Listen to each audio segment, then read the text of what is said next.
return, but I'll be stronger. God, I want to dream again. Take me where I've never been. I wanna go there. This time I'm not scared. Now I'm unbreakable. It's unmistakable. No one can touch me. Nothing can stop me.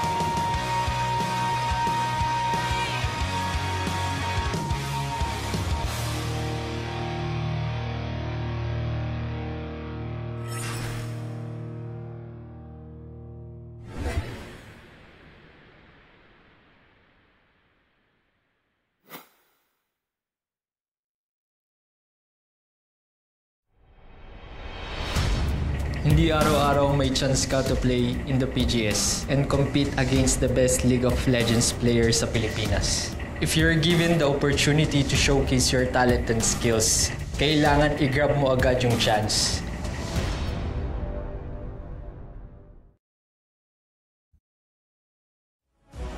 Hello everyone and welcome back to the Backus Pro Gaming Series 2017 Summer Split. We'll be your shoutcasters for the second match's last game.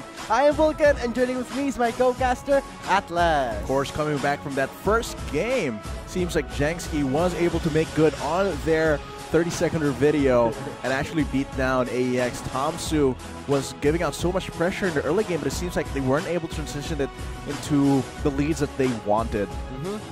So for the first game itself, let's hope that AEX can bounce back from this defeat, but more of a digest point of view, I gotta agree with you on the Tamsu part. The pressure was really on, but going on to the schedule, guys, we're gonna be seeing the 2-game series of JSK versus AEX. This will be their second game, and we'll be seeing if JSK can pull off a 2-0 and get 3 points for the group stages, or whether AEX can reclaim their Acclaim Empire X and get at least 1 point for today.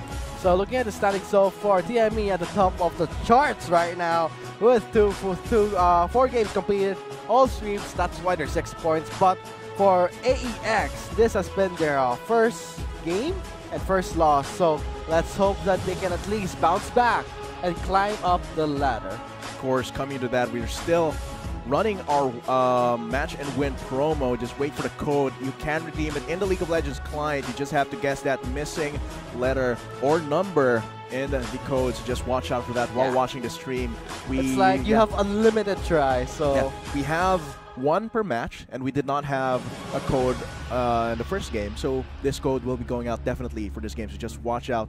Do not change the stream you're watching. Just go on here for the Garena Pro Gaming Series. We are live, of course, at gaming.youtube.com/phgarena/live. Share it with your friends.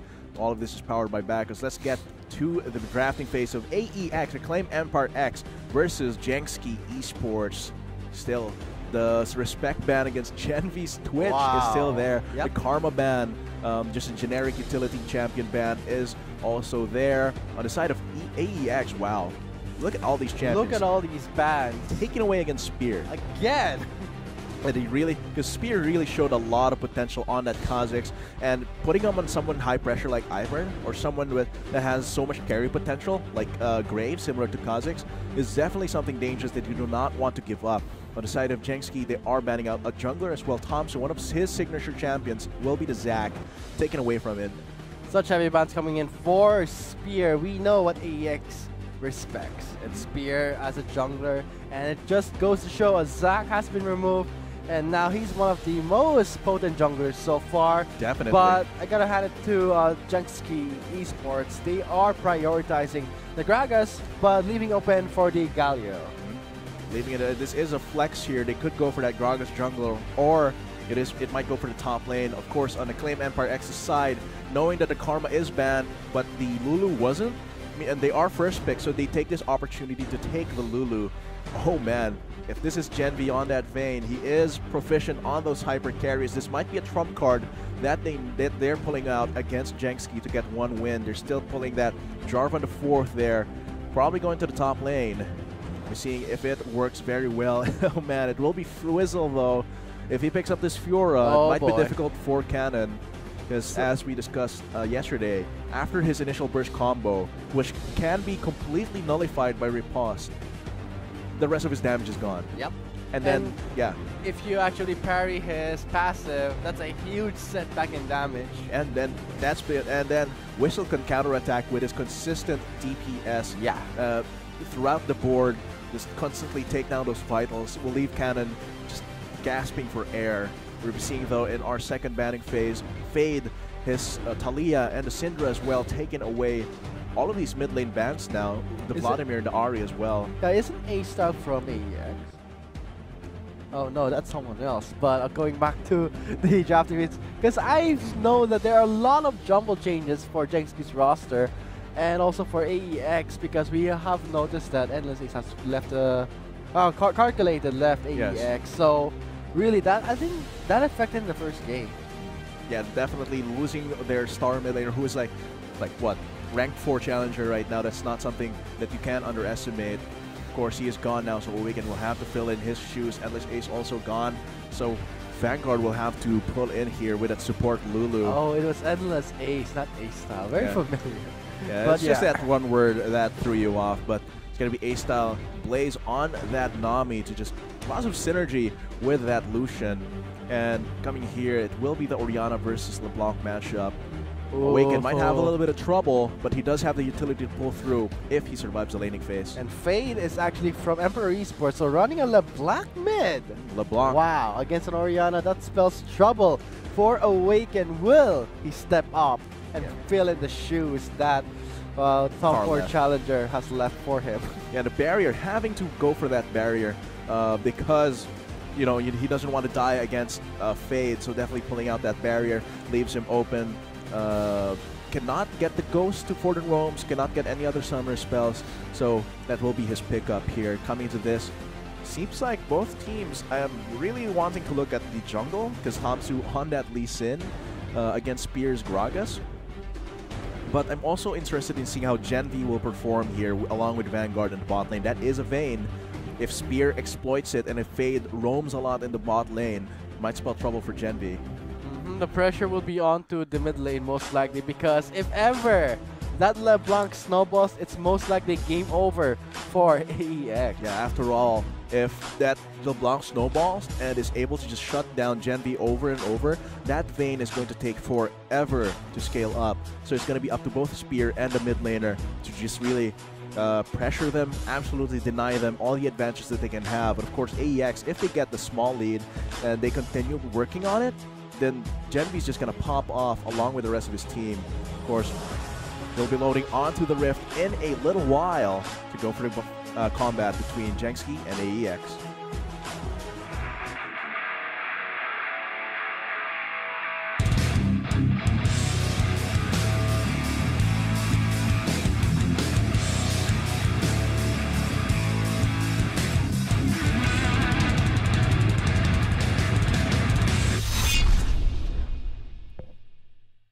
Welcome to Summer's Rift, ladies and gentlemen, as we get into the second battle between AEX and Jenski for today. It's Game 2. We'll be seeing how AEX can recover and reclaim their empire against Jenski, who has defeated them in Game 1. Seems like Jenski has the momentum recovering from yesterday's losses. We'll be seeing how these compositions play out later in the game. Of course, first, level 1s. Level 1s will be played out very carefully because, as I said, Fade on a LeBlanc is someone you do not want to give a lead on.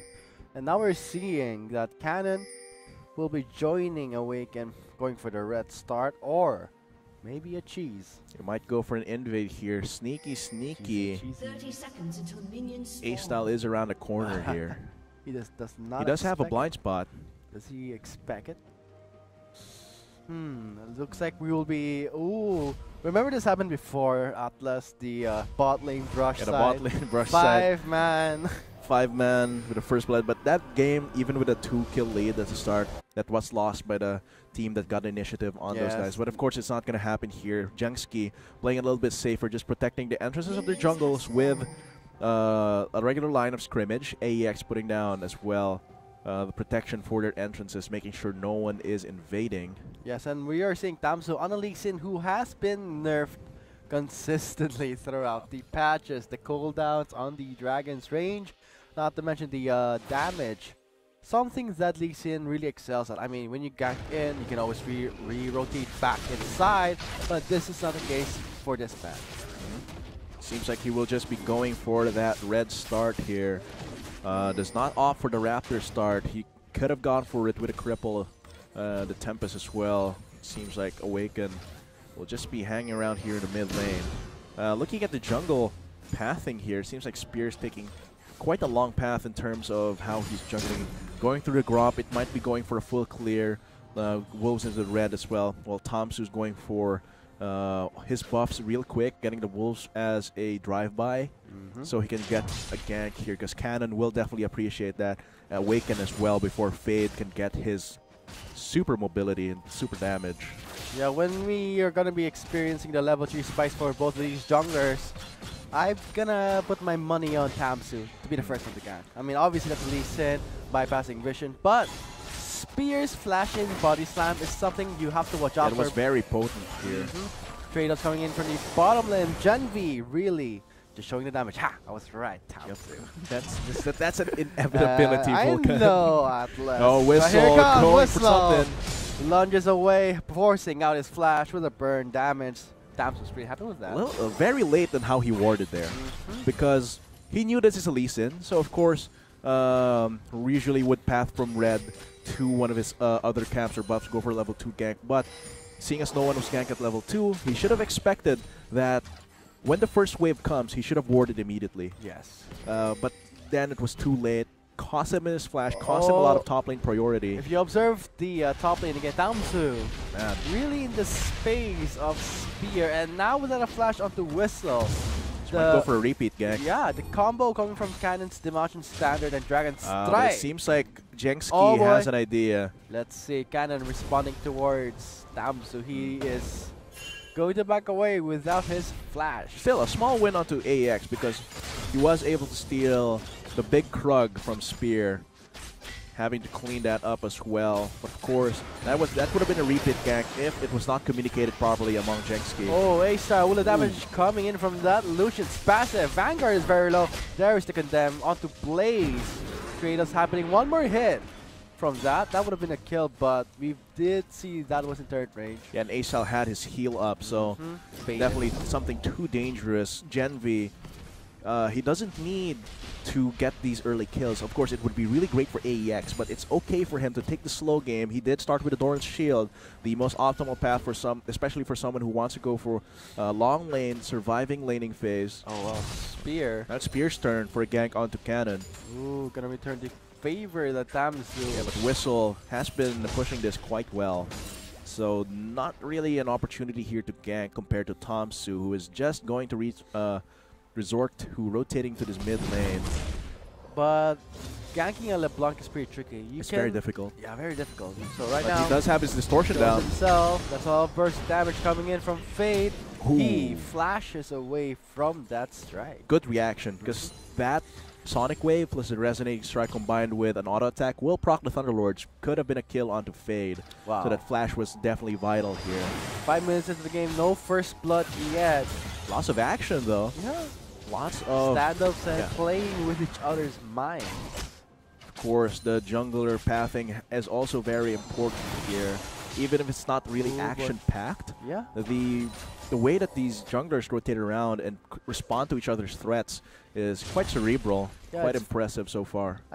I'm a bit nervous for Blaze. He is really hugging those walls. That's a free stun for Genvi.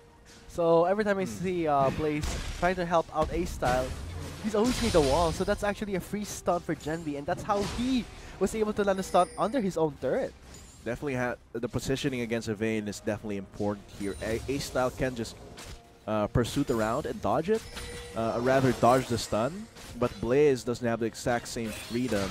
Seems like Tomsu will want to go for a gank onto here. Training did not work in A-Style's favor. You gotta respect that Lulu support. I mean, the shield and the burst damage coming in for the Pixie is something that you should not underestimate. As well as those silver bolts, being able to chunk him down.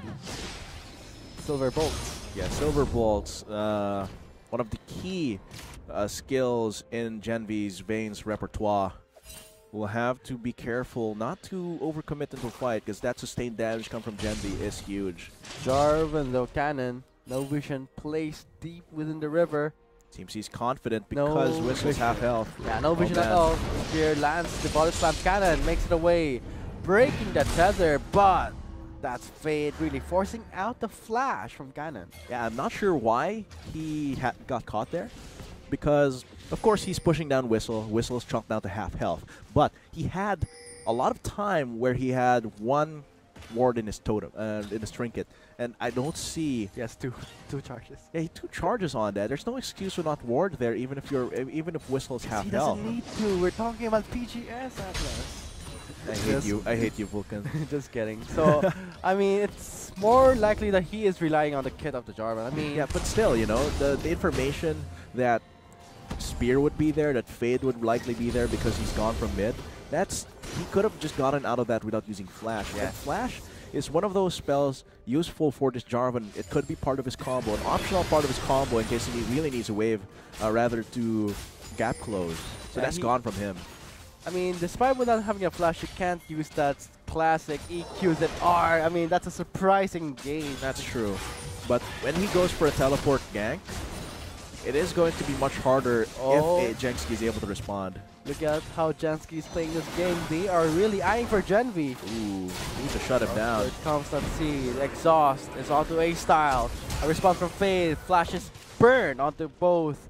Oh wow, all summoners burn onto the bot lane, but in the top lane, Ooh. Whistle manages to parry, getting the first blood off, and but Oh, man. that would be a trade-off. With the first blood going to Awaken. Yeah, Tom's a little bit too antsy there. Like, if he had not been stunned by the repulse because he tried to go for the Dragon's Rage early, then he would. I don't think he would have died. Should have just left it to Awaken, or at least taken his time for the Dragon's Rage, so he would have been able to escape the stun and then safeguard to an ally so he wouldn't get killed. But it is gonna be first blood onto Awaken. Will help him. Plus he has the CS advantage as well. Will help him to keep up with Fade, the pressure that he's been pulling with the roams as at LeBlanc. The first blood going onto Awaken will really help AEX in trying to fend off that LeBlanc in the mid lane, but the fact that trade-off did happen, you should not tunnel vision in a way that, hey, we gotta shut down this mid lane, only our top lane. If Whistle gets a kill, in the end, he is going to be out-damaging that Jarvan by a long shot. Even though the burst damage, it can be nullified, as I said. Plus, the vitals are much more painful here, but because of that unfortunate placement for Whistle, the vital was at the south side, so it could not have been popped. No sustain, no extra true damage. And the Undying Grasp on the Jarvan is very useful for sustained fights. We're seeing Pink coming in from Spear and Tamzu. They want to get this mid lane gank, but did not check that brush, so they do not know just yet that they are spotted out by that control ward. And Fade is actually expecting that. And look at the clear coming from Fade with a CS of 79 to 100. Of course, it is an Orianna. Man, yeah, it is. And Fade has been roaming around, but in my honest opinion, an assassin like LeBlanc should not have that kind of wave clear. It's just my balanced consideration. Is that an assassin like that should not have the freedom to push out that much and still be able to roam. I think it's a balance issue on that LeBlanc. Of course, still this is the reality we play in right now. Reality that we play. So Fade gets a boots as well, the early boots to help him roam even further. Yeah, really opening up for the Hex Tech Revolver, but right now Whistle aiming for those vital spot. The Grand Challenge is on to Cannon, but if Cannon goes in with the Cataclysm, that would have been a kill. There's no mana on the side of Cannon though. But he had to respect that maybe Fade could have teleported there. They are running double teleport. Run wrong move, one overcommit, and it's going to be a disaster. And Jungler's mate. Tamzu gets the first hand on him, but there is an exchange in damage. Tidal Wave not Coming from used Fade. to perfection yet. Gen V soaking up so much damage from the calling. Why did Vanguard not body block for his AD carry? That is a death onto Gen V, which sets him back quite a bit as the wave is pushing against the turret. Oh boy, here comes Fade against the wicket. Oh, he actually went to the ball. Spear shows himself with a flash. A lot of these Spear shots missing. Spear actually catches the Sonic Wow. Strike. And Tamsu, not letting him go away, secures a kill. Awaken over-predicts with that ball, actually, because it did land before the distortion return came. But survived so long against Fade. You made good use of the command protect, good use of the minions to block away from the snare. And I really like how Tamsu was just decisive in how he did that. So quick to react to the flash. Flashes himself as well. So this does leave it open. A kill against Fade, very good, extending the CS lead of Awaken, and also giving them the Infernal Drake. With the Infernal Drake in the hands of AEX, this gives Awaken a huge bonus, actually. I mean, 8%? That's going to be a huge bonus. So that is going to help the rest of AEX to scale up faster than JSK. 2-0-1 on that Orianna is actually substantial when you consider that Fade, despite all of his roams, is still 30 CS behind. Yeah. Oh, look at the damage coming in for that Jarvan. The damage, the armor shirt from that Dragon Strike is really paying off, but if ever, Whistle should be a bit more careful, knowing that the Jarvan does have the Ninja Tabi and Tiamat. Yeah, but it should also be considered that the damage from Whistle is a lot more sustainable. It's a lot more sustainable because Cannon needs to spend a lot of mana. On the other hand, Whistle can just lunge, and lunge is a very low-cost spell. And of course, this is a code for Project Katarina. This W28V so on. Guess what is on a question mark? You will be getting that Project Katarina if you're the first to guess correctly.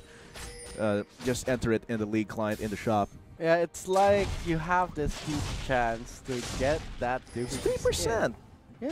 But, you know, you can't let that chance deter you. Yeah, I mean, taking it this way, if you're the only one actually answering, that's 100%. So that's actually, anyway, stats-wise, it's the challenge and it's more fun that way to get the viewers really trying and earning for that Imperial skin. I miss search and win. Because I love searching through the answers and all the wrong answers. Oh of boy, course. Atlas, you and your habits. Almost hitting Genvi there. Oh boy, that's a lot of mana down for Ace style. Spear is around the area. Tamsu not quite. Yeah, I mean, we're seeing that Spear is showing himself there, not yet spotted out. Here it comes, the flash, and the explosive cast is onto Vanguard, flashing away. It's not going to do you any good, and that would be a kill for the mid lane and ADC of JSK Esports. Of course, they respond to that double kill in the bot lane with taking this mid lane turret. Plus, as well, Cannon will be pushing up this turret. Lots of pings onto that. It isn't very chunked down, but this does leave a lot of opportunities and a lot of time for them to get some chip damage onto this turret. Red buff onto Tomsu will allow them to push this and chuck this down to half health, but not quite enough just yet. Maybe Cannon will have more luck since Whistle is going to come here for a while. He has a very good wave clear rotation. Yep, you got head to a Jarvan with a Tiamat. He will be clearing those waves very quickly. And now, turret trade-offs 1-1, but in favor of AEX, they do have the objective advantage. But yeah, 2-1 now. 2-1 in terms of turrets. Very fast. Clearing. Oh man. Oh no. Blaze! Ooh, wasted the flash there. A safety flash. Safety flash, but he was way outside the range already. That is a huge cooldown down for Awaken. Oh, Faye just invading the Rift. Has to be Herald. careful. That is 4 members, but Awaken. Oh, look at Awaken. He cannot catch a break. The Rift Herald is like going far. It's like, let me join you guys. He's migrating. He's self-aware now. He wants to migrate to another territory. Seems like he decides that it's way better back home. Oh man, Spear still sticking into Vanguard. Fade's there, maybe for a cleanup, but changes his mind. That's an explosive cast. Might be a mistake. No. Here comes Jarvan, though, will be setting up a kill for Awaken. Flash out of that upper prison. That will be plan here. A lot of those small fights down top, up top lane. This actually gives A-Style a little bit of time to push down the top turret, and Cannon is hard pressed right now. He's out of mana, he's half health. He'll have to give that up. How will So how will the rest of JSK capitalize on this top turret, and how will AEX respond to this? Seems like Tamsu will be going for a gang. Oh no, Fade! Ooh. At the mercy of Tamsu's aggression. Tamsu really knows who's the one to target for. Yeah, Shut assassin. down Fade. Usually it's so hard to gank a LeBlanc because he's so slippery. She's so slippery. But here he knows where the distortion will be, knows where to Sonic Wave. And the rotation of the way he operates with his skills is like he leaves no room for Fade to escape. It's just that good. The predictions. But and of course, I think yeah. he knows the champion all Yeah, out. he knows the champion. He is who was crowned in 2016, season 2016 as one of the best junglers in PGS. Of course, now he is reasserting himself on that Lee Sin 2-1 and 2 is pretty much 80% kill participation is so good. But it is only from a small sample size of 5 kills. This game is very methodical, less kills, not a fiesta. So I'm really looking forward to how these teams can really take advantage of their macro play. Dragon will be up in 30 seconds, while JSK's top bot lane is their top. So this might be an opportunity. Oh, Forcing out the wild growth. Spirit's pretty happy with that. But he, at the cost of his own flash, oh dear. and maybe his life. That burst! Wow. Wow. Awaken is on a rampage. And now, because Spear is down, this leaves AEX the freedom to use The Rift Herald. Not even opting for the Infernal Drake, just going for this surefire boost in gold. Because after this, they have a few choices here. Here, if they get pushed away by JSK, they can leave the Rift Herald. Look at them, already and go for making the a Infernal way Drake. But because inside. of how fast they can push this, oh man. Oh no! And Fade's down. Fade gets taken out. Look at how fast they push this. There's probably the Ardent Center on a Vanguard. They have the Rift Herald. They have all those attack speed boosts. Oh dear. Oh dear, things are really bad for JSK. There's the setup for the Cataclysm by Cannon, and that's a clear 4 Awaken plus Genvi. A double kill and an ace, perhaps. Even if it's not an ace, Whistle is not enough to defend against this. The Rift Herald reaches the Nexus turrets. I think this is the first time I've seen it in pro or semi-pro play. Okay, Whistle gets taken down. I'm speechless. 18 minutes and 40 seconds into the game. From a decisive shot call, from a decisive play to just instantly use the Rift Herald while the bot lane of JSK was busy top lane. I love it. That's what you expect from the AEX, one of the always consistent players, the top 4 of the PGS. That was very impressive. Wow. It's like, that was not just one big play. They exploited mistakes from JSK. Spear mispositioned, got bursted. Tried to go for a hero play against Genvi. So he got assassinated. He got taken down by Awaken. So after that, they decide, okay, they're down 1 member, and 2 of their members are up top trying to push. So they go straight immediately for the Rift Herald, just ignoring the Drake. And then they take 1 turret. Wow, and I've 2 never turrets, seen. and an inhibitor, and then everything follows. Yeah, I've never seen that decision making. First time that a Rift Herald won them the game. Yeah, I love it. It's like, because of and they were able to do it because of how much attack speed they have. Ardent Sensor, Demacian Standard, all of it just allow them to, look at the damage coming from Awaken. I mean, I don't think JSK was expecting something like that. Not expecting that much of a decisive play. Me neither. I didn't expect the game to end that early. But leave it to AEX to execute something like that, and wow, that just denied the supposed momentum coming from JSK Esports with the first victory from the first game. Yeah, AEX always giving the viewers and the League of Legends Esports Philippines scene something unexpected. So guys, I guess that concludes the second game, the last game of the second match. But I gotta say, that was a very unexpected game, gameplay coming from AEX, but executed really well. So we'll be back after a short break for the last match of day 2. We have been your Shoutcasters. I am Vulcan, and joining with me is my co-caster, Atlas. See you after the short break. Probably the Ardent Center on the Vanguard. They have the Rift Herald. They have all those attack speed boosts. Oh dear. Oh dear, things are really bad for JSK. There's the setup for the Cataclysm by Cannon, and that's a clear 4 Awaken plus Genvi. A double kill and an ace, perhaps. Even if it's not an ace, Whistle is not enough to defend against this. The Rift Herald reaches the Nexus turrets. I think this is the first time I've seen it in pro or semi-pro play. Okay, Whistle gets taken down. I'm speechless. 18 minutes and 40 seconds into the game. From a decisive shot call, from a decisive play to just instantly use the Rift Herald while the bot lane of JSK was busy Wow. top lane. I love it. That's what you expect from the AEX.